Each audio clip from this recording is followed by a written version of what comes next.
Okay, so going off the success of the All Engines Go Duck video, which, thank you all so much for that, by the way. It was really, really nice to see people love hearing me talk shit about children's toys, and it's nice to know that I can do this kind of content and it's not, you know, mind-blowingly boring for everybody, you know what I mean? Like, I can just talk, I just yap all the time. I'm doing it right now. I thought it would be fun to go over every single version of Thomas that I own, and we're not just talking, you know, your standard take-along and take-and-play and adventures and push along. No, we're gonna go over I spent like 20 minutes digging through my room to find every single Thomas I could that we could just talk about, whether there's like a cool story behind them or just like whether I have something to say about them, because these aren't all just diecasts, by the way. There's a couple little surprises, you know what I mean? So let's get into it.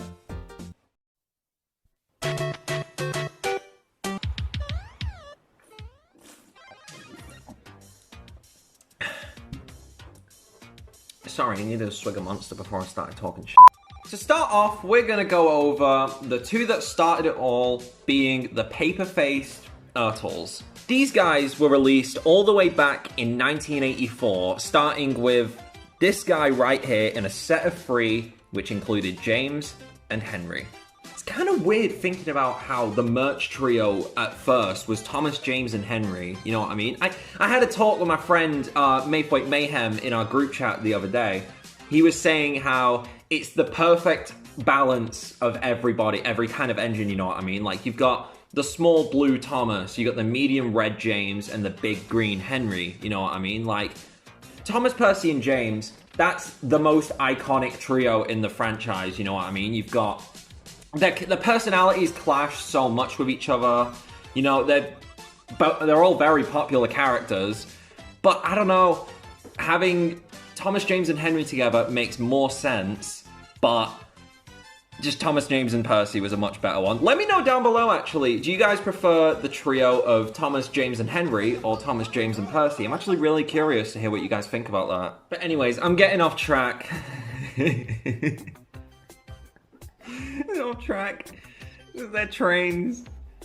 And they do that now, they jump off the track. So, the white running board release came out in 1984 and lasted, I want to say, like 2-3 years or so. And then around when season 2 came out was when they did the red running board Thomas, which was released alongside all the other characters like Edward, Gordon, Percy, Bertie, Toby. And sadly, the season 2 characters got cancelled. I would have loved to see a paper-face Diesel and Duck. And Bill and Ben, they look really clapped, but that's the best thing about these. They just look so clapped and so weird, but they have that kind of really old toy charm. Like, they don't look like they're from the 80s. They feel way, way older than that, you know? Something I really love about these compared to what came later is how sharp they are, you know what I mean? There's a very defined shape to them. They look... You can feel every single little crevice of them. Like, look how much, like, beveling is in the, like, the boiler stripes on Thomas, you know? It just looked cool. I don't know, they feel so much better quality than what came later, and that is not me discrediting what came later. We'll get to that when we get there. But these, in terms of the ERTL range, are my absolute favorites they produced. I adore the paper-faced ERTLs so much. They hold such a special place in my heart. Purely for the fact that my childhood ERTL Toby was the paper-faced one. You guys know how much I fucking love Toby, so... yeah, let's get on to the next ones.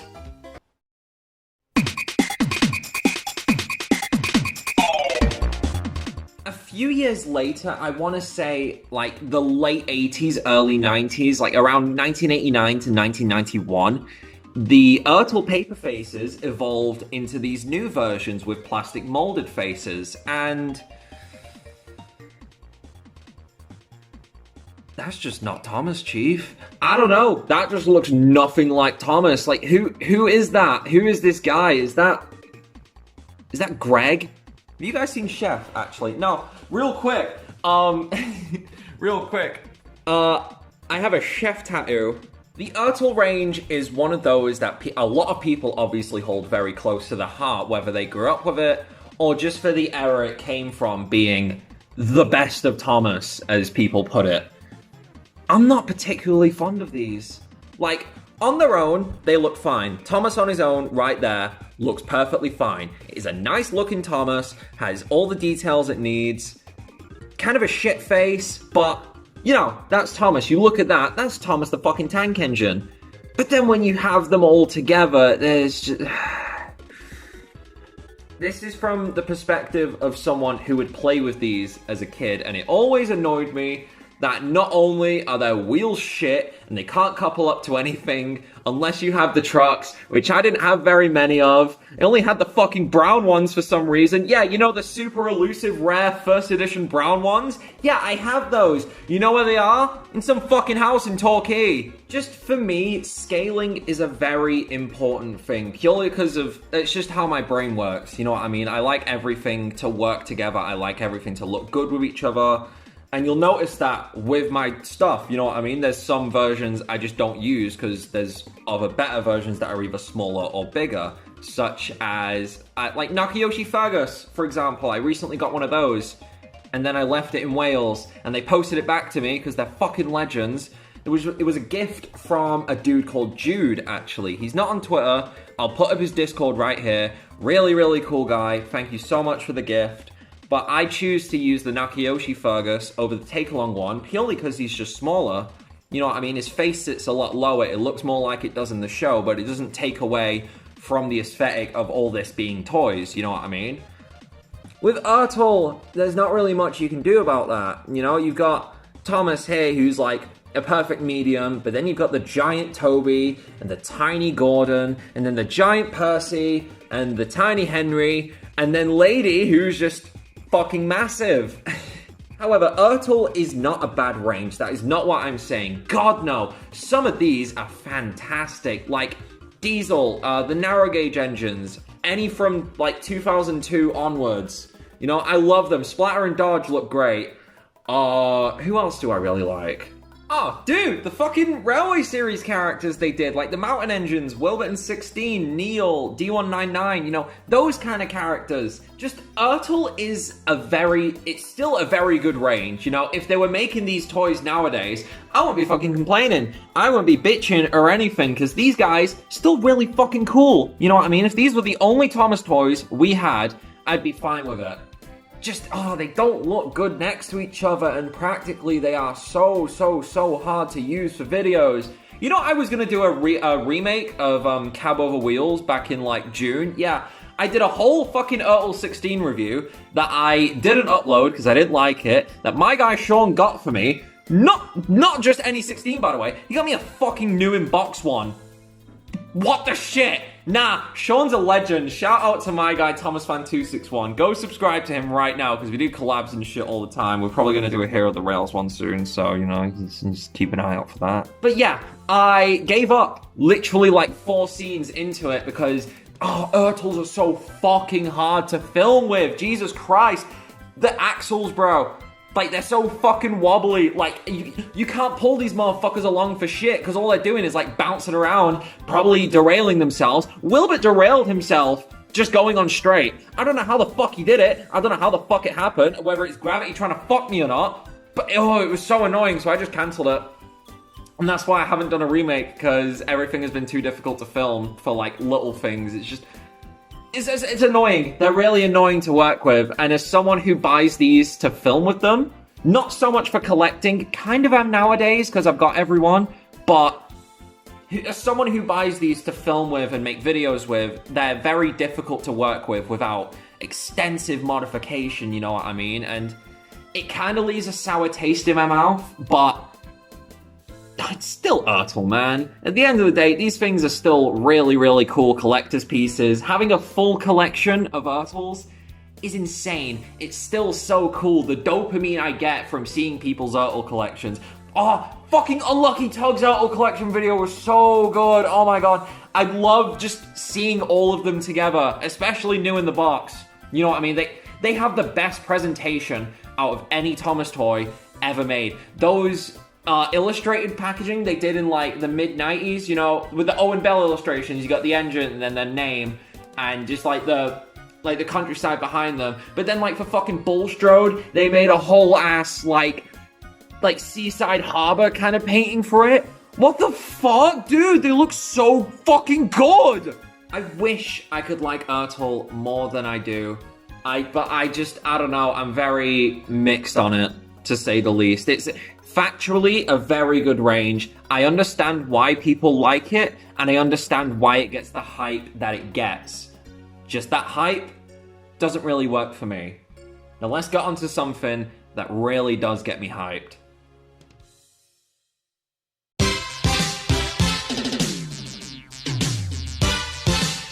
Now we're going to be getting on to something a little bit foreign. But now we're going to be talking about the Thomas Engine Collection Series Thomas by Bandai, or what we know him as, the Bandai Text Thomas. Now, just to put it simply, this is ERTL for Japan. As ERTL was coming out over here and in the US, you've got Bandai Text coming out in Japan, and they would do the same kind of thing, but a little bit differently. See, Japan is this country that has this really fucking awesome problem where they just make the coolest fucking toys ever. Like, oh my god, I can't wait to talk about these things, because Japanese Thomas toys, Japanese Thomas in general, is the shit. Like, not just with the toys, no. The whole marketing for it is insane. They got fucking Sony behind it. You know, Sony, who, are the reason why Andrew Garfield isn't Spider-Man anymore. Yeah, I can forgive them for that. Because they made Thomas toys cool, and they made the show cool, because Japanese Thomas dub, individual voice actors. Insane. Absolutely fucking mind-blowing. I don't watch anime, but there is a lot of anime voice actors in there. I know All Might from My Hero Academia voices Gordon, which from like the 6 episodes I've seen of My Hero, it's accurate. That's Gordon. Gordon doesn't go all like skinny and malnourished, but you know, why the fuck am I talking about My Hero Academia? I'm not some fucking weeb. So from that alone, this thing gets points just for being Japanese. Because the Japanese make cool-ass toys. I can't stress that enough. You'll also notice in his cowl, he has this little switch. And I still get people wondering, what does this thing do? Well, the switch changes the polarity of the magnet, which that means is it makes the magnet not sticky or sticky by control. So you can, not only can you couple up to every single engine, which ERTL can't do, but you can control it at will. You can bump trucks if you wanted to. That's awesome! They built in a thing to these trains that makes it so they can bump trucks. That's fucking awesome! That's so sick! And my personal favorite feature, which is pretty much my favorite feature on any Thomas toy that has them, this guy right here has moving side rods. The coolest fucking thing ever. Blew my fucking child mind away. Any toy with moving side rods. When I first found out about this thing, actually, it was, what's his name? Tomix N-Scale. It was some really crusty video of, like, his collection of little Bandais, and he had all the boxes behind them. Fucking boxes, dude! Oh my god! Okay, so these things didn't come in, like, blister packaging like toys would over here. No. They came in, like, these little cardboard boxes with, like, foam in them and tissue paper to keep them safe, so you can reseal them. As a toy collector who doesn't really like opening toys that much, I sound like a hypocrite from what I said before. It's so cool. I don't know. I just like that. If I can have a toy that I can reseal, I will happily do it. Just keeping the packaging and having the packaging as part of your display is so cool. I love how these toys are presented so much. Bandai is... it's such a fucking good company. But yeah, kid me, obsessed with moving side rods. I wanted Hornby Thomas, I wanted Bachman Thomas, I wanted Bandai, I wanted Tomy, just because they had moving side rods. It was the only appeal to them for me. Couldn't give a fuck about anything else, couldn't give a fuck about the weird proportions or whatever, whether they'd work on the track I had or not. Moving side rods was the coolest thing ever, and still is. And these have them. And even better, they roll pretty well. You know, they look really nice. Just, it doesn't show up as well on camera, but in person, like, oh, I love Bandai so much. Easily one of my favorite ranges in the whole franchise. Just, yeah, again, has the same problems that ERTL does, but at the end of the day, it doesn't really bother me, because you know why? Because they have moving side rods! However, Bandai didn't just do the text range. No. They were a fucking juggernaut when it comes to Thomas merchandise. They did so much, and this next one I'm going to show you is... You're gonna learn something about me with this one.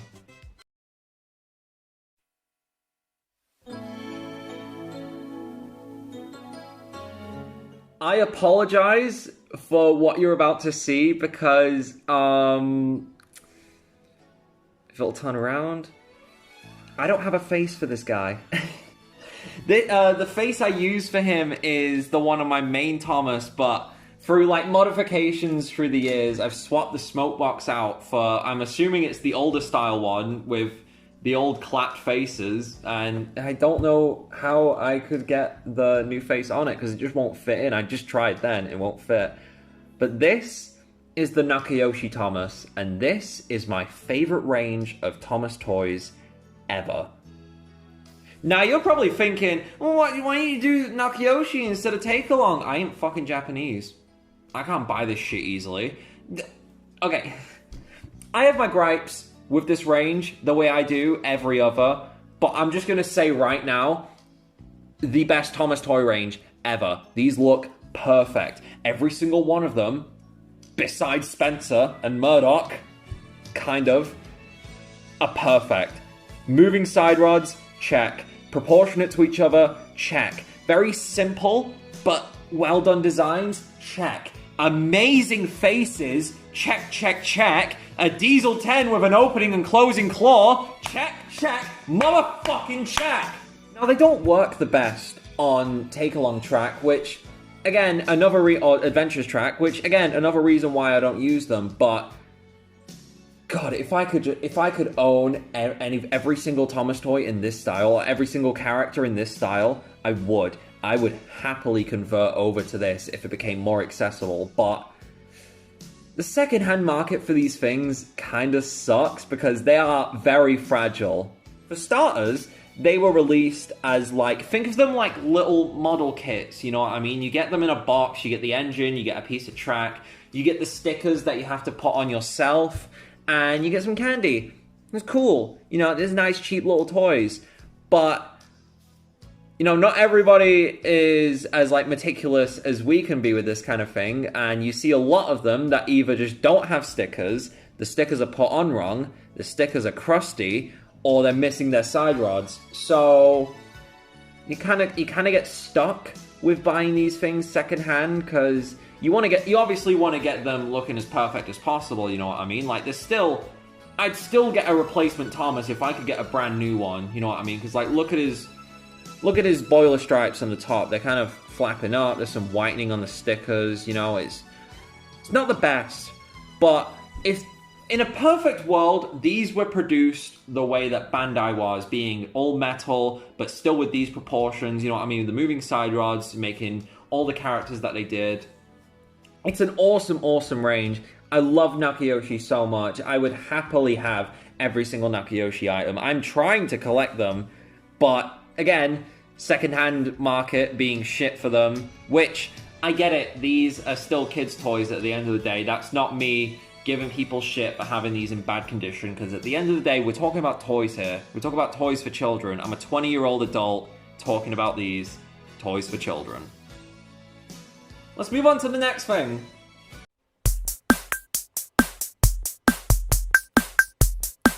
Now, this is the first one I'm showing that isn't a diecast. I just think this thing is awesome.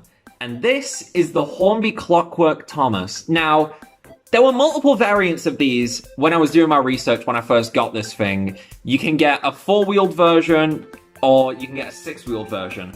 But then there's the one like this, which has just like flat wheels, and then there's one with like proper wheel spokes.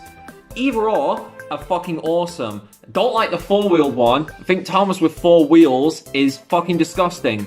absolutely rank. Nuh-uh, not for me. Sorry, Sean's messaging me. Yeah, you know what? You guys can hear this voice now. I don't fucking care.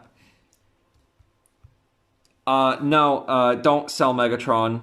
Just have everyone in front of him, have him looking cool and shit. Also, you're in the video right now, by the way. I'm still rolling it, and you're gonna be in it. So send back a voice message, and I'll play it when it comes through. Just like say funny shit. This version of the Clockwork Thomas came in a set with Annie and Clarabelle, and you'll notice this Thomas doesn't have any kind of like traction tires on it. Well, that's because this Thomas is like a dummy Thomas. You know what I mean? It's literally just like a push along.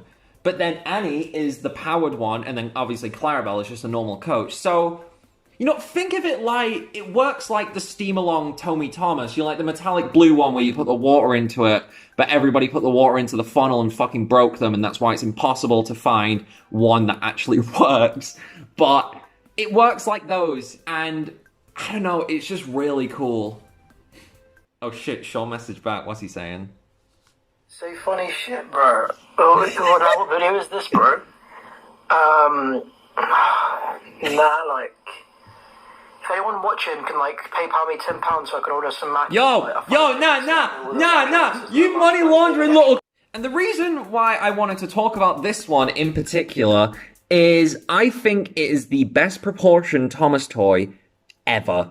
This thing looks perfect, right down to every single little detail it has. Obviously, they've taken some liberties with not only it being a Hornby release, but just as a toy. But you could so easily modify this and make a perfect looking 00 gauge Thomas out of it. Like, off the top of my head, all you need is like a Terrier chassis or a Hornby Toby chassis, and you're set. I could probably do this myself right now if I wanted to. I have a Hornby Toby upstairs. Oh my god, I just got an idea. But this thing is just awesome, man. I don't know, I could talk about this thing all day. I could just ramble on about how cool it is. It doesn't work on take-along track very well. Like, you can, you know, yeah, like on his own, he works fine. And on straight tracks with Annie and Clarabelle, he works fine. But going around curves, actually, no, I haven't tried that. You know, let's try it. Let's try it together. Let's do an experiment. I'm like Bill Nye. Rest in peace. I already came prepared for this shit. Yeah, track! I'm sorry if the quality just got, like, really, really shit out of nowhere. I had to wide angle this, because I'm filming on a pretty small table, you know what I mean? So... yeah, so you got already just look at them. They look so good. I love these things so much. I really wish they did like a full range of these. Like, imagine a Clockwork Gordon or like an Edward, but they built them the way they built Thomas and just built completely new bodies for them. Like an accurate Hornby Edward or like a small looking James would look so sick. Okay, I'm done rambling. Let's, oh, shit. Okay, so... oh, they go fucking forward and backwards. I forgot to mention that. This thing's cool. So... yeah, let's see how he does it. Okay. Oh, shit! Yo! Oh, come on! No! Okay, I'm gonna make this work. You'll notice that I'm using Adventures Track, and I'm just going to say it flat out, Adventures Track is the best track range they've ever produced, you know? That would be a fun video, actually. If you guys want to see me talk about different versions of track they've used, then let me know, you know? I could definitely do that. So, I'm not gonna film while I build this. I'm gonna do it, like, instantly. I have an itchy leg. I have a really itchy leg, bro. I don't know why. What the fuck? Alright, so I've done it so there's a little bit of straight track between the curves, so they're not as sharp for Annie. The couplings, they don't bend as much, you know, when they're all coupled together, but I want this to work.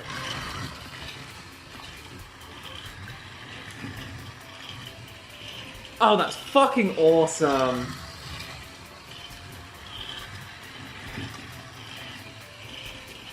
I love this thing so much, man. The Clockwork Hornby Thomas, it's just...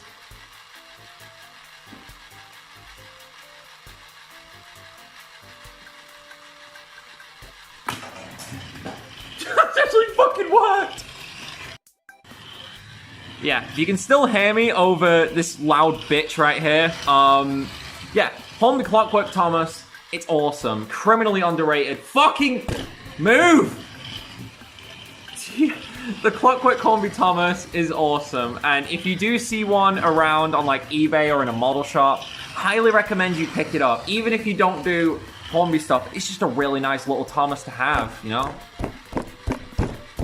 Fucking work.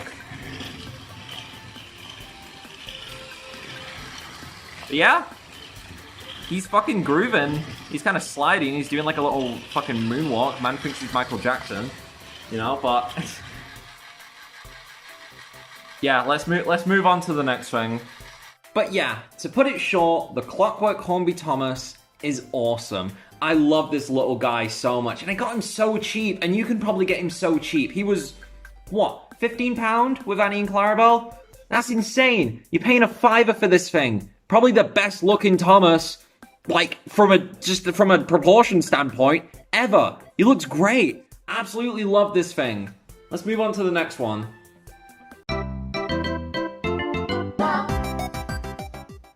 Take along fucking rules, man!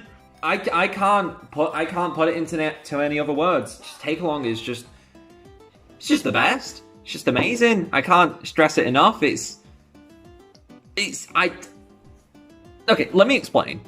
Take Along was a range made by Learning Curve, who were then becoming the producers of the Thomas Wooden Railway range after, I don't know the full history of it, but it's like this weird jump in the early 2000s where, I don't know a full Wooden Railway history, but it's like, I feel like Roy Wilson left, the guy who created the Wooden Railway range in the first place. Rest in peace, actually, he did pass away quite recently, but I'm going to assume that he left, and that's when the engines went from looking like this, being pretty proportionate, really simple, to this, with more detail and bigger, chunkier faces, looking more toy-like. They were based on the promotional art. And around that time, ERTL's contract with the Thomas brand was ending after nearly 20 years of producing these toys, and that's kind of crazy to think about, like 20 years of a range. If that was, okay, put it like this. If, let's say I was turning 20 in 2004 when I was born, for my whole life at that point, ERTL would have been producing Thomas toys. That's insane. The Thomas diecast toys, pretty much the toys everybody had, would have been the same from the beginning. And to have this big change coming in, to have them looking like this, honestly looking more like toys, I can understand why people would have their gripes with Take Along, but you need to think of it like this. Take Along evolved the diecast Thomas system in so many good ways. For starters, magnet couplings. The magnets guarantee that everybody can connect to each other. You're not going to have, like, engines just idling about not having anything to do because they can't couple up to each other. Like, if you don't have any trucks, you're screwed because none of the engines can pull anything. But with these, you could couple up engines to each other and just have them chugga-chugging around, you know what I mean? The wheels are so much stronger now. Okay. Stronger in the sense that, they keep themselves together, you know what I mean? You're not going to get any, like, bent axle ones, but they have the tendency to crack, and I do have that problem with... Yeah, I have the problem with a Thomas I'm going to be showing in a minute, but in terms of evolution upon the Thomas diecast style, great. Absolutely great. And the proportions, they're a lot more squished now, as you'll notice. Like, let me get it up. Just looking at an ERTL Thomas next to a Take Along one, you can see the differences for yourself, you know what I mean? Like, the ERTL one is more like a tiny little model train, in a way, you know what I mean? It's the same as buying a Hot Wheels car. You buy a Hot Wheels car to have a little toy representation of a car that you like, but it still looks like the car. You know what I mean? The ERTL Thomas looks more like a train, whereas the Take Along one looks more like Thomas, if you understand where I'm coming from with that. Take Along as a range is very consistent with itself. You know what I mean? Like, all the engines look like they work together. All the engines are very proportionally sound to each other. You get Like, Toby's a little bit bigger than Gordon, but it was like that in the show. At least he wasn't fucking giant like the ERTL ones compared to each other, you know what I mean? Just, I can't really put it into many more words, you know, just Take Along is just so great. You know, the only thing I don't like, and it's a personal gripe just because I really fucking hate them, I do not like that they're based on the weird Clutch promotional art from the early 2000s that you saw everywhere. It was fucking everywhere on all the DVDs, on the toys, for example, here in the Wooden Railway range, on the fucking Hornby packaging. It's like everywhere I go, I see his face. Something a lot of people don't realize with the Take-Along range is that it's very easy to collect if you're smart with your money. And I've said this in videos before, and I've said this not only in my videos, but I've said it in Sean's videos, and I've said it all over Twitter. Hi, Colin. But Take-Along is very easy to collect when you're clever with your money. So, like, I'm gonna put the scenario like this for you. Let's say you want a Murdoch, and I'm gonna use my own experience from this. You want a Murdoch, and you see him on eBay for like £10–15. You know, that's fine, you can buy him whenever you want, but you just want to wait for that perfect moment.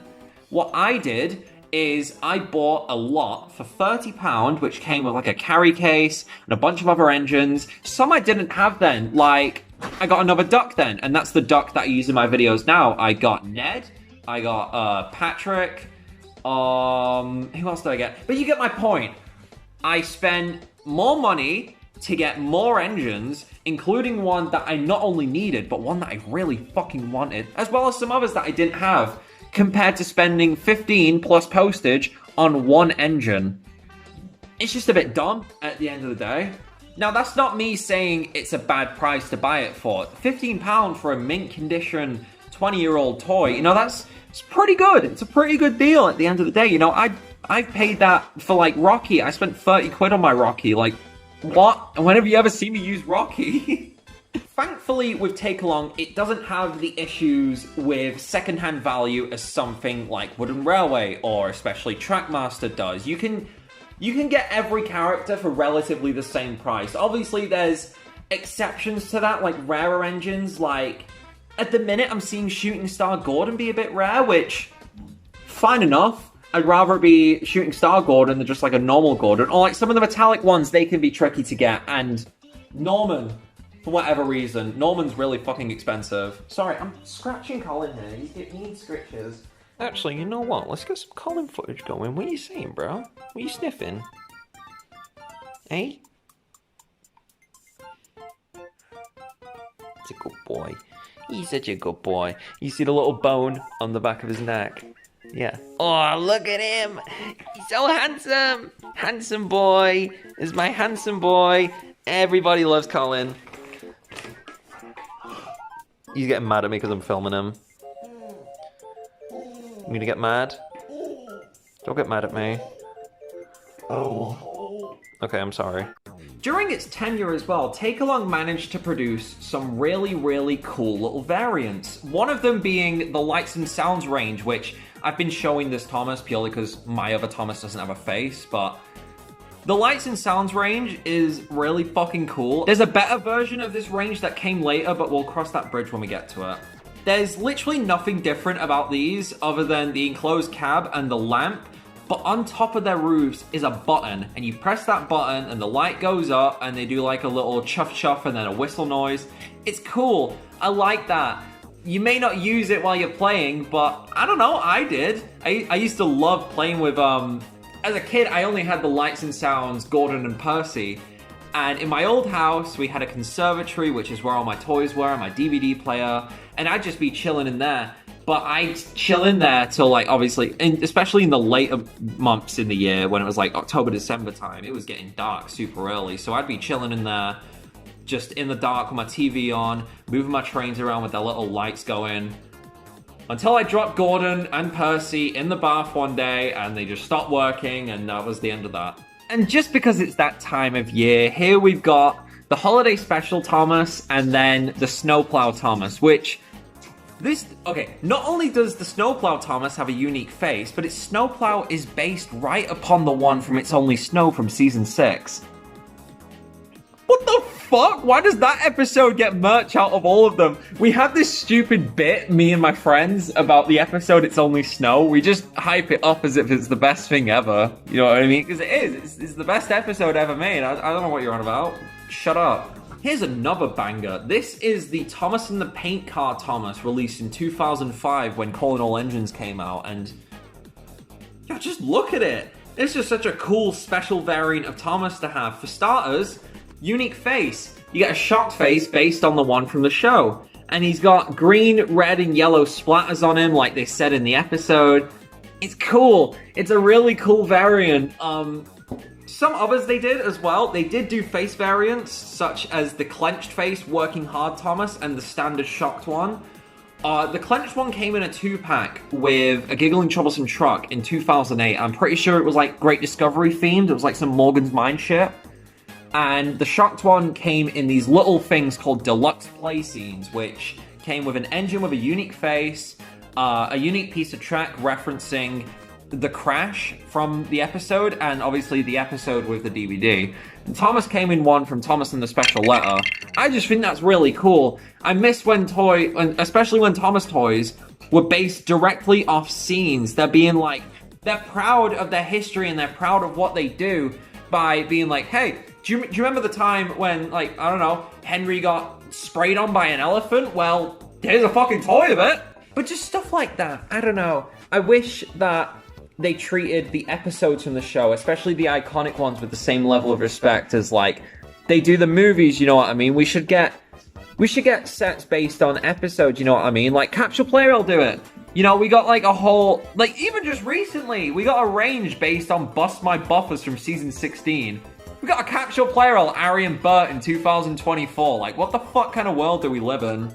So in conclusion, while not a perfect range, because nothing is perfect, I think Take Along is the best range to collect. But in terms of value for money, and as well as accessibility, Take Along is the best for it. It only gets better from here. You know, this isn't... Take Along's journey didn't end here, because what we're getting on to next is... Oh, you guys are gonna like this one.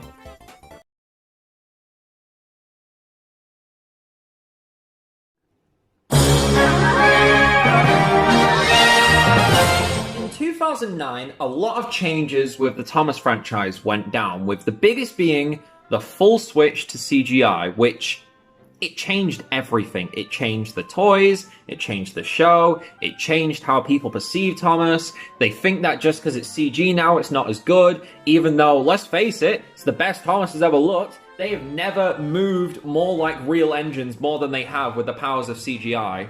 You know, I get the charm with the model series. Obviously, I prefer the model series 100%. The fact everything was real and everything was put there with a purpose, you know, it's a real world that we're watching. It's a real thing that we're watching, and you can't really capture that with CGI. I understand that, but I'm getting off topic already. This is the Take and Play range, and it is the successor to the Take Along range. Now, when this was coming out when I was a little kid, I was so fucking confused. I didn't know what was going on. They looked exactly the same, but they were in different packaging now. They were produced by Fisher-Price. It's like, it's kind of weird. But from the few that I had when I was a kid, because I didn't buy every character again, like, you know, I didn't buy like a Take and Play Thomas and Gordon or whatever. I had ones like, the first one I got was Hero. I got that when my sister came back from her grandmother's in like 2009, 2010, and she brought me back a Take and Play Hero. Blew my mind. Blew my freaking mind. I know Take Along made Hero. He was a Target exclusive. I knew Take Along Hero existed, but that was so elusive to me. That was like so... Excuse me, I hiccuped. Take Along Hero to Kid J was like the Mew under the truck myth with Pokemon. You Pokemon people know what I'm talking about, but... in every possible way, Take and Play is an upgrade to Take Along. For starters, let me get up a comparison for you. So we're going to do a direct comparison between a Take Along one, which is the closest right now, and then the Take and Play. And already you can see a lot of differences with them. And the first thing I want to point out is the difference in blue. The blue on the Take and Play Thomas is much more accurate to the one from the show. And that's because for these, they used actual references. Mind-blowing, you know? You'd think with the character from the show, they'd use how he looks in the show instead of some shitty promotional art, but they sure did. The decals applied to them, such as the number, are also directly taken from the ones in the show. Like, if I just put up like the side ortho of CGI Thomas next to the Take and Play one, you can easily see that is the exact same color, the exact same number one, and the exact same kind of detailing. It's like they're just more accurate, like from a factual standpoint, purely for the fact they're based on orthographics from the show. Now the faces, I don't have them fit onto these, obviously, because I use these in videos, so I'm going to use different faces. I have the Rev and Go face on the Take Along and the Nakayoshi on the Take and Play. But the Take and Play face looks like this, and the Take Along looks like this. Pick your poison. You'll also notice that Thomas is missing his backlining, which people really freak out about that kind of thing. I don't really give a shit about it, but what I do give a shit about is the Take and Play Thomas has a gold whistle now compared to that yellow one. Just looks so much better. I can't put it any other way. It just looks better. You know what I mean? Okay, hi, futurejay here. I noticed this when I was editing the video, and it's bugging the fuck out of me, but if you look at their domes, one of them is one stripe forward than the other. I think it's the Take and Play that's more forward. That's more accurate. Okay, that itches my brain. I like that. On with the video. Something I also really like, which will become relevant in a bit, but the Take and Plays were held together with screws. Love that shit. Because as a kid, you probably weren't supposed to. I used to take apart my toys all the time and modify them. Like, at age 6, I put a front coupling on my Trackmaster Thomas by myself. You know, that's the kind of kid I was. I'm like young Sheldon. The best way I can describe Take and Play compared to Take Along is they're all just quality of life improvements. You know, they're the same shapes, pretty much, like the same kind of body mold with some slight modifications throughout them, like especially Gordon looks a lot more different. But I don't know, it's just they just look a lot better. It's just improvements upon these by now pretty outdated molds and like pretty outdated details and style with Thomas, because as soon as CGI came around, like they just used that everywhere. They just used the CGI PNGs and stuff for all the promotion. You know, they still do it nowadays, even with the little CGI merch we still get because of All Engines Go, you know, but Take and Play is just better in every way in terms of comparing the characters that already existed, because with Take and Play, you don't get ones like Oliver, but with Take Along, you don't get ones like Victor, you know what I mean? Just like characters like that, it's a perfect combination. They go seamlessly together. They design them to guarantee that, you know, you don't have to buy everything again, you know, you can just continue where you were, you can get all these new characters, but you can still use your old ones and they're still just as compatible. In terms of Thomas himself, God, I can't stress this enough. The Thomas I use in my videos is my absolute prized baby. Like, if anything happened to him, especially his face, I'd lose my mind. I panic every year taking him to Audrey with me, because if one of you little shits steals this face from me, I'm coming for you. I'm not kidding. I will actually find you and I'll break your teeth. And I can actually show you guys this time because he has batteries in him, but Bust my butters. he talks! Like it's an actual talking Thomas with Ben Small's voice. It's cool. And his lamp turns on, and he does little whistle noises. I'm Thomas. He says that shit. You know, you can't hear it very well. Let me move this shit.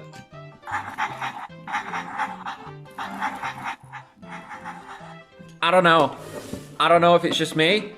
If a toy train makes chuffing noises, coolest shit ever. It's so cool. I love it so much. Now, I mentioned this in Sean's video, but in 2012/2013, Mattel moved the production of Take and Play from China to Thailand. And this is what the Thomas from that era looked like, and I'm just gonna say right off the bat, this is the best looking diecast Thomas you could probably ever get. While not the best quality, and I've been into that in Sean's video, you should go check that out, by the way. The pinwheel axles, I do prefer them a lot more, purely for just being more free rolling, you know what I mean? They don't rust up and get stuck like, or crack like the take-along ones do, which, shit, I forgot to show you. This is what I meant when I said they crack. You can kind of see it in, yeah. You see it right there in the front wheel. They crack very easily. These ones never had that problem. Never had an issue with any of the wheels on these things. It's a great move they made. But the downsides to it is the paint quality became, for lack of better terms, shit. It's not good paint in the slightest. It scratches very easily, the line work especially, and it just feel... The best way to describe it doesn't feel like there's as many layers of paint on them as there was previously, you know what I mean? Like, you could scratch that number 1 off with your nail. Like, that's what I'm getting at. However, they're still very accurate, and if you're anything like me when you were a kid and you, like, looked after your toys the way I did, like, they'd last, you know? You'd still have Thomases with, like, really nice lining and stuff. All your engines would still look fine, but this change didn't last very long because in 2014, we got this piece of shit. So, in 2014, you know the story, a lot of changes went down with the Thomas toys, and one of them that fell victim to it was the take and play range, and this is where things start to get bad, and you can just tell already, you know, I don't even own a normal Thomas from this era, purely, I just fucking hate these things.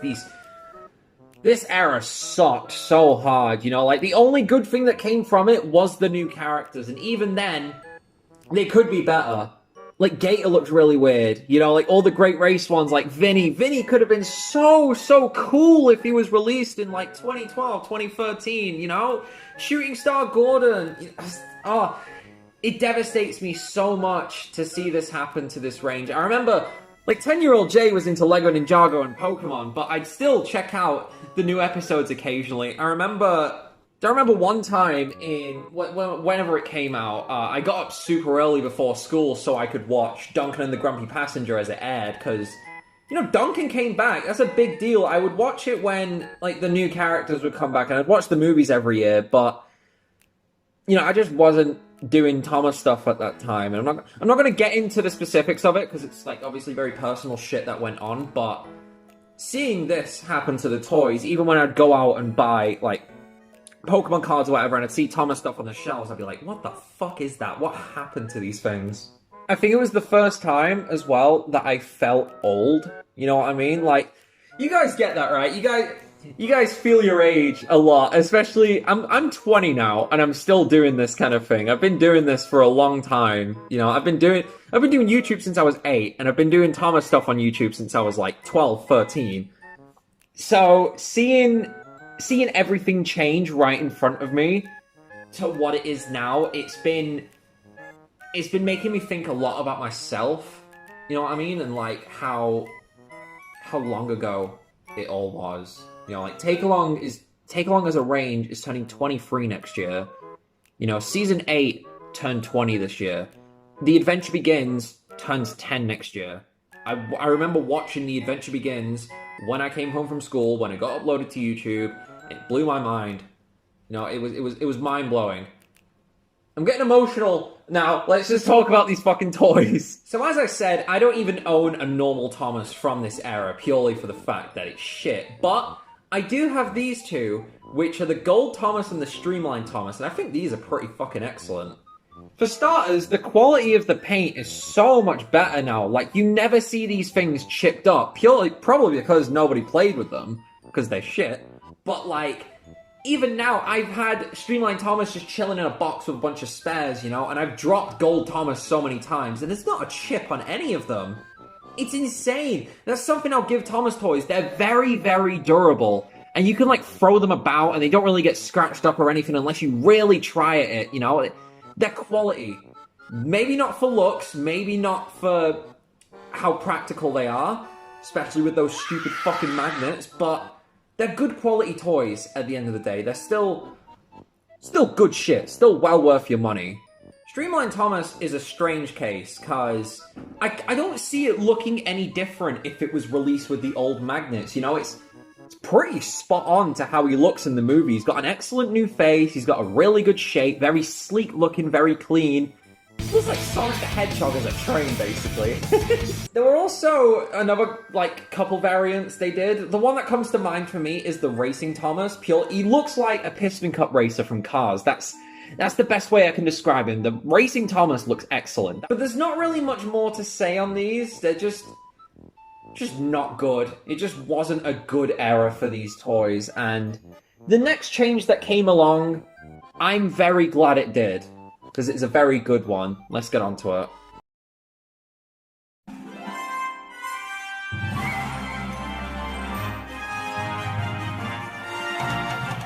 In 2016, Mattel announced that they would be discontinuing the Take and Play range, and going back to the whole I wasn't into Thomas in that era, it still really upset me when I saw that, because I get Thomas stuff occasionally on my Instagram, because obviously I'd be scrolling through stuff and I'd see Thomas people and be like, oh, that's kind of cool. I didn't know that Thomas had a huge fan base still. It was really cool to see. But I'd still see the occasional news pop up between Ninjago posts, and I remember it really upset me. I remember telling my mum about it, that they were getting rid of Take Along. I remember telling my sister about it.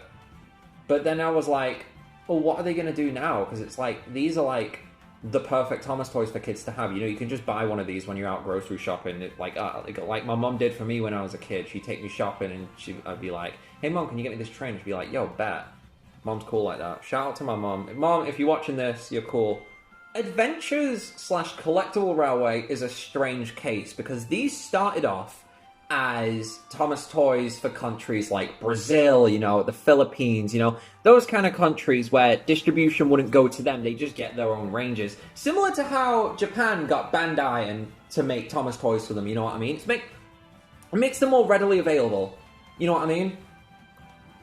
But it was announced in 2016 that they would be discontinuing the Take and Play range. And I remember seeing a post about it on Instagram one day, and it fucking destroyed me, because, again, that was one of those moments where I felt really old, you know what I mean? Where the toy I used to play with all the time as a kid was, getting discontinued, it hurt.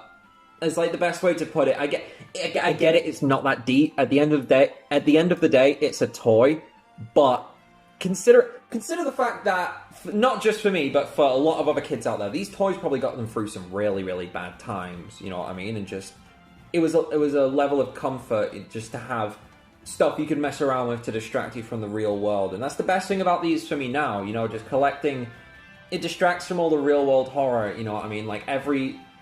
Every problem you can come across can easily be fixed by just buying a couple toys. What the fuck was that out there? But yeah, Collectible Railway has been a thing since, I want to say it was introduced when they switched the magnets on the Take and Plays in 2014. I'm assuming it came out in Asia and such when that did.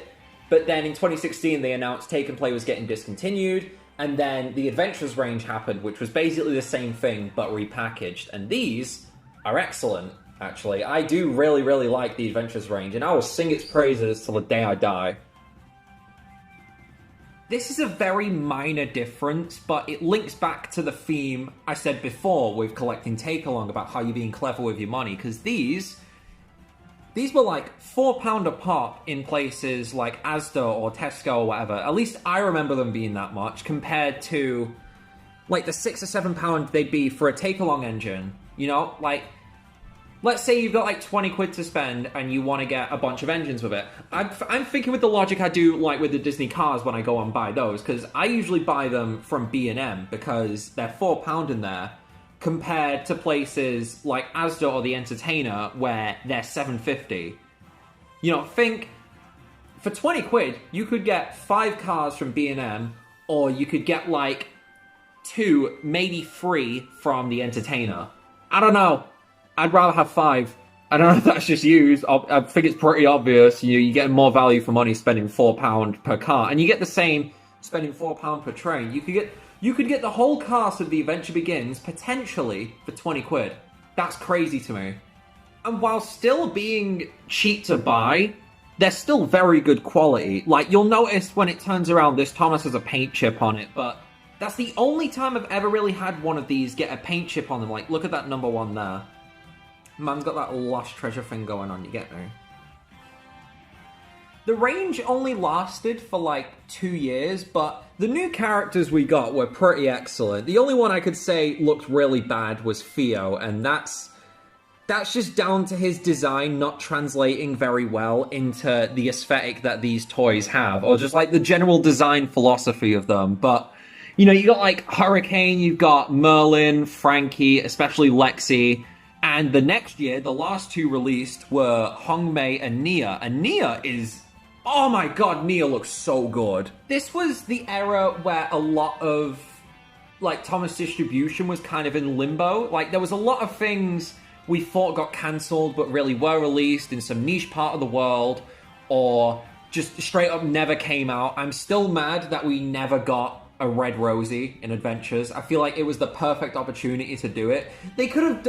it's such an easy repaint. They could have done it alongside, like, Hornby and Nia for 2018, you know, or they could have done like Hannah or something. I don't know, just... sorry for the camera shake, but they never gave Adventures the chance to flourish, you know what I mean, and like really embrace what it can do as a toy range that is both cost effective to produce and for the consumer. Imagine if we got like a Beresford set or something for Journey Beyond Sodor, or a Steelworks set. But the best thing about the sets in this range is they didn't have all these like dumb one-time part usage pieces. Like the most specialized track pieces Adventures got were like these with the curves on them, so when you're going downhill the engine doesn't come off the track. Like, that's genius because you can use those in any scenario, you know what I mean? If you wanted to build a Gordon's Hill, you could have a huge drop and then those save the engine from coming off the tracks instantly. Love that kind of thing. But what I don't like is when a track system is so limiting in what you can do with it, because the whole point of buying a train set is you can buy your own trains, build your own railway kind of thing, but you can't really do that when all the track you have from all these sets that you spent all this money on are fucking useless. You know, what we're about to get onto is a bit of a sensitive topic, so if you are a young child watching this, go out and purchase a copy of Ice Age The Meltdown from 2004, 2006? I don't remember when it came out. Either way, I would rather you watch Ice Age The Meltdown than have to look at this piece of shit right here. The Trackmaster Push-Along Thomas.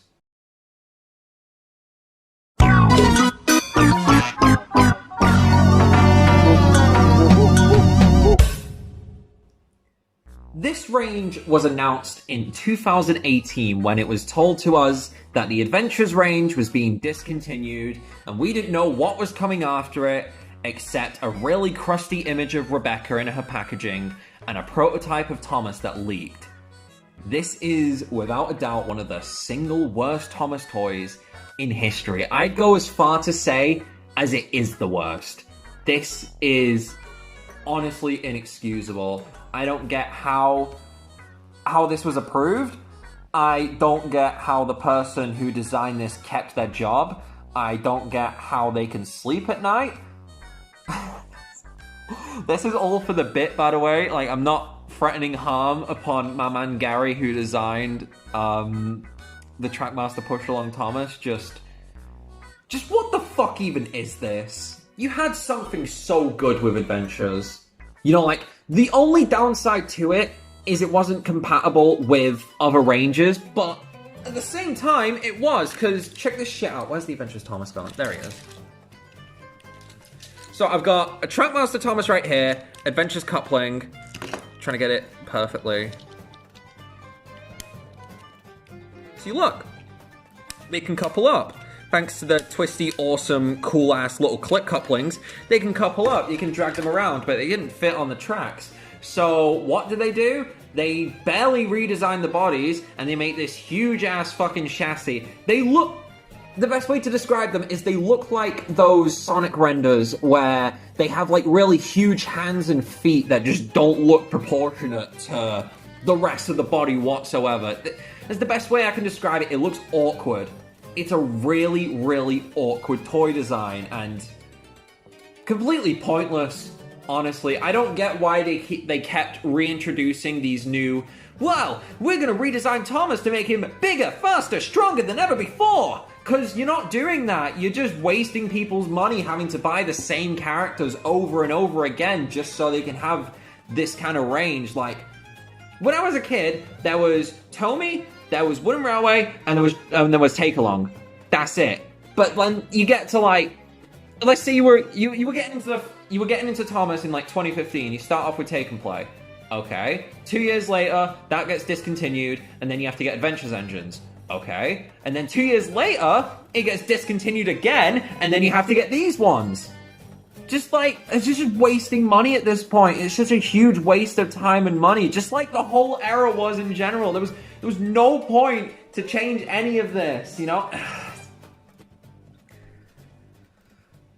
I'm not one of those, like, sweaty neckbeards who, like, bitches and cries over the fact their favorite childhood toy was ruined. That's not why I'm pissed off about this. I'm pissed off as a consumer who purchases these toys, and I work at a place where these kind of toys are purchased, and yeah, you shouldn't have to ask all these questions of what's compatible with what. At the end of the day, you should just be able to look at a thing on its own and be able to collect its own thing, but I don't know, I can't even put it into words. I'm just rambling on at this point. To put it simple, this thing's a piece of shit.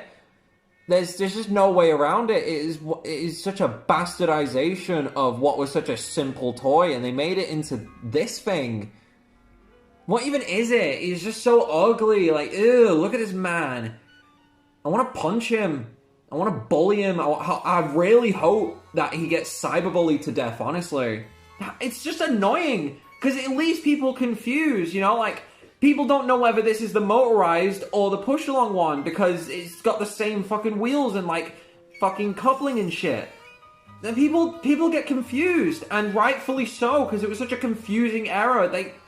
What were they thinking, man? Just honestly, like, what was going through their minds to make this piece of shit? I'm just gonna move on purely because there's nothing more I can say about this thing than what's already been said. It was just awful. This is just landfill shit. I still see these being sold. We had them in our shop for like fucking forever. Talking like up until the middle of this year, there was still like a classic push-along Gordon on shelf. And the only reason somebody bought it was because it was reduced to like £2. You know, that's enough for how bad these things are. The only praises I can give them are as a collector and as someone who likes, you know, just using the vanilla versions of these characters. Because I do like some of them, like Shane, Young Bao, Merlin. Basically, all the big tender engines I think look really cool. And with some modifications, like putting the Gordon and Henry onto take-along chassis, they look great. You know, with those big boilers and like the smooth boiler bands, they look fantastic. You know, I've already explained how I like that. Colin's leaving, by the way. Even Colin doesn't want to be around this thing. That's how fucked up the Trackmaster push-along range is. It upset Colin. It made him leave the room. So, yeah, like and subscribe for Colin. From an objective standpoint, this is probably the lowest of the low that Thomas merchandise has ever gotten. At least I can see some benefits to something like Trackmaster 2, where the sets became more like roller coasters, and they're very entertaining to watch. I'll give them that. As train sets, for trains, for people who like trains, god-awful. But it made them faster, it made them, like, they got more fucking, what's it called, horsepower? That's the word I was looking for. They can climb up shit better, and honestly, Trackmaster 2 isn't terrible. You know, I don't hate it. I could probably make a video about it someday, but I don't care enough about Trackmaster to talk about it as deep as I do this, but this thing just sucks, man. Let's move on to this was the last CGI thing. Huh, doesn't surprise me. Ah, but it wasn't though, was it? It's not the last CGI thing. Look what they're cooking with. On to the next one.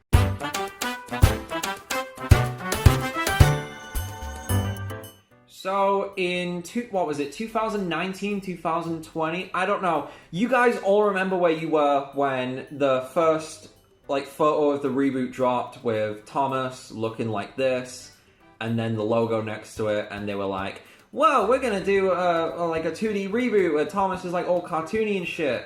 And then that Q&A leaked where it was like, you know, they're not gonna use wheels as hands, you liars. And then that trailer leaked with the Raphael Lake song, whatever, some indie shit. You know, people were angry. I was angry. I'm still pissed off about it, honestly. Like, you couldn't go far. You couldn't go any further than you did with this shit, you know. But at the end of the day, it's been, what, like 3-4 years now since it all happened? I think we're over it.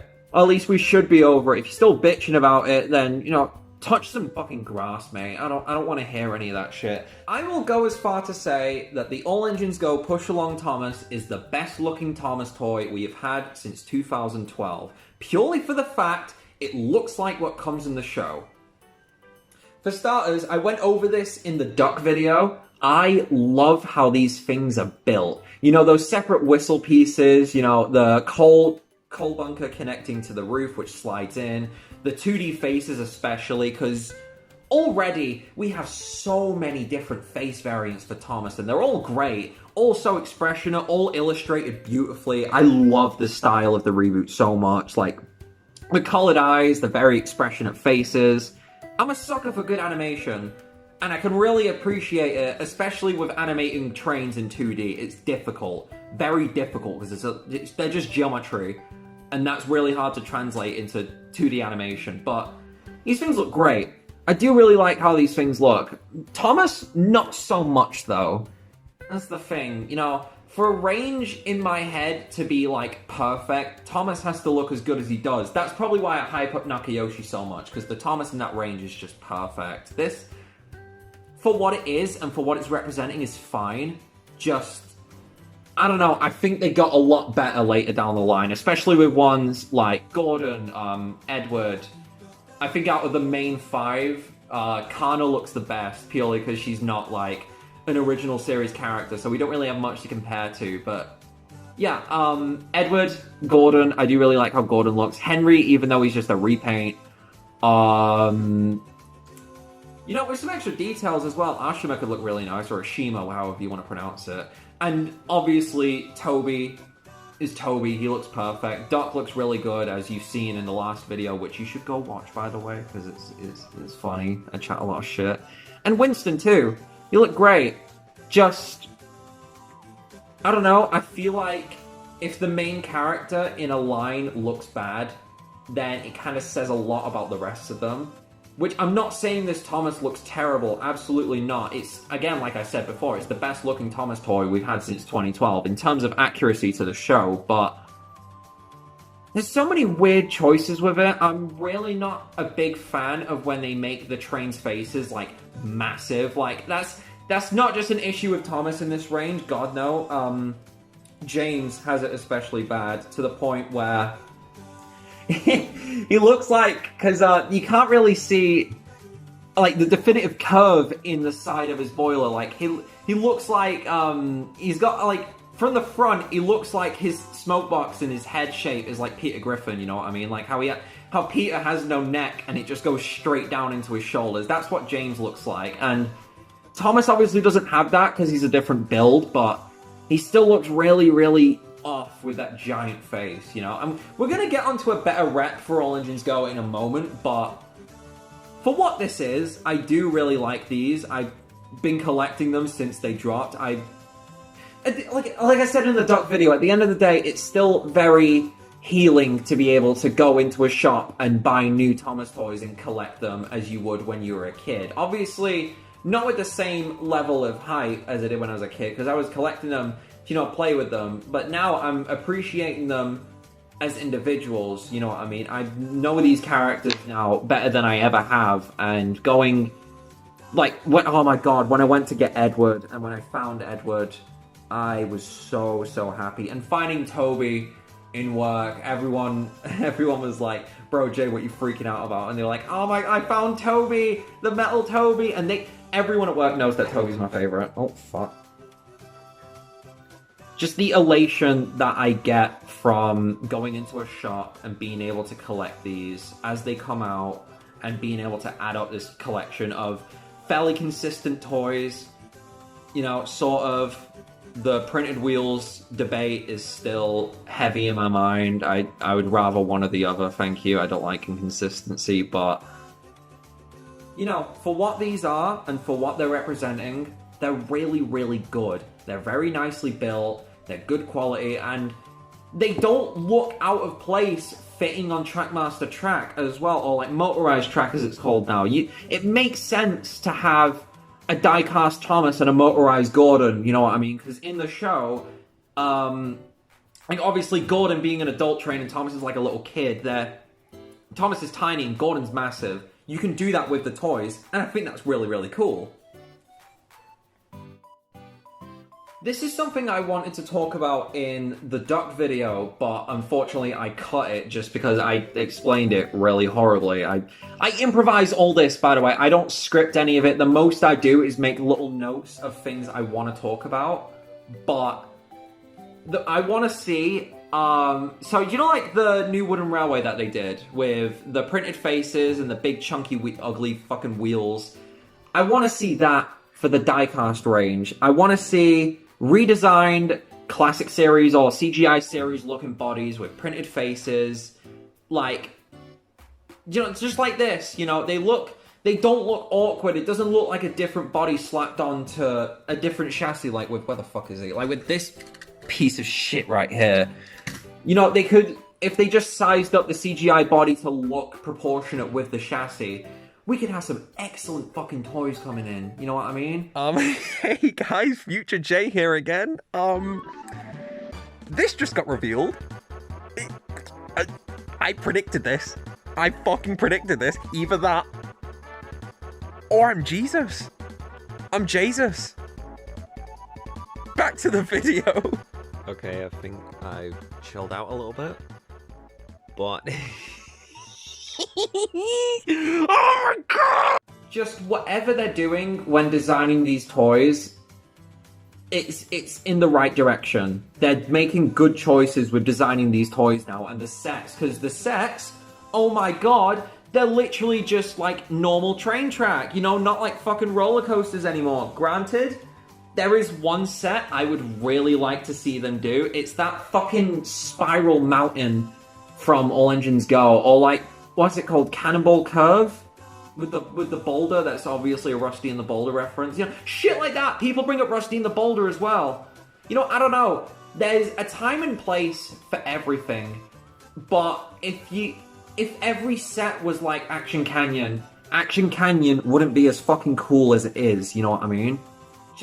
I'm glad that this generation not only has a version of Thomas they can call their own, but alongside it, they're getting toys that are very, very, very good.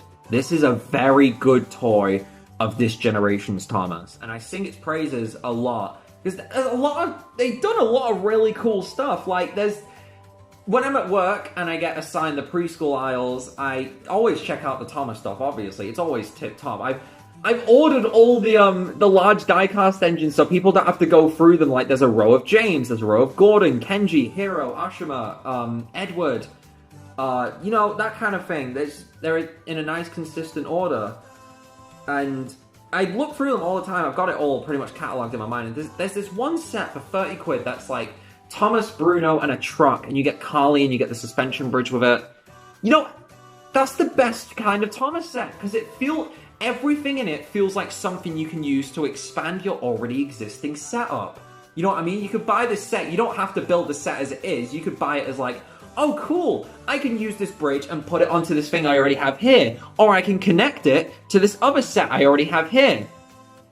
They're going back to what made buying Thomas sets so good in the first place and the best value for money for them, because they're not just roller coasters. You're getting multiple destinations in each of them. You're getting like, you got like your Cranky the Crane, you got your Tidmouth Sheds, you've got your Gordon's Hill, your stations, your places to drop off cargo, your bridges, your hills, your tunnels, you know, your farms, your lakes, you know, your small bridges, your big bridges. They're all expansions rather than just sets. like play sets, you know what I mean? You can use everything in them to expand upon what you already have rather than just, holy shit, going from Knapford Station, oh my god, it's the fucking Sky High Bridge drop. I know I sound like a hypocrite when I talk about this because of my crippling disorder with Action Canyon, but but what made Action Canyon so great is we'd never had anything like that before. It was literally the thrills, the action, the suspense. It's all new Thomas at Action Canyon. We'd never seen anything like it before. But then when every set started becoming like that, like the Risky Rails bridge drop is just like a bootleg Action Canyon. The King of the Railway one, another bootleg Action Canyon. Avalanche drop from Tale of the Brave, bootleg Action Canyon. The pirate ship set, bootleg Action Canyon. The only one I'd say isn't is the Sky High bridge drop, and I will fully admit that that set is fucking awesome. That thing is so cool, makes absolutely no sense in terms of having it on a railway, but for what it's representing, and even though the scene was made just to sell this toy, it's still really cool. I do really like the Sky High bridge jump. I'd love to get that one day. It would just end up as fucking landfill, but like, to make a fun video, I don't know, let me know what you think. But you know how I was saying before about how there's better All Engines Go merchandise? We're gonna go back to Japan.